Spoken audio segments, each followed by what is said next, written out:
Hola, sóc la comissària Cristina Manresa, cap de l'Escola de Policia de Catalunya.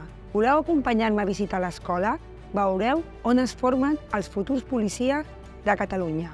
A l'Escola de Policia de Catalunya, els alumnes reben formació sobre mediació, drets humans, procediments policials, dret penal i administratiu i altres assignatures. En aquest espai preparem els nostres futurs policies amb educació física i defensa personal, perquè estiguin ben preparats físicament i psicològicament. A la zona del bulevard preparem els nostres alumnes en situacions reals, per quan surtin a la via pública estiguin preparats per assumir qualsevol intervenció.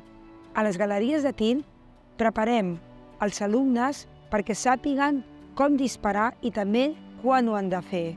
En definitiva, formem els nostres policies perquè estiguin preparats per donar un bon servei a la ciutadania.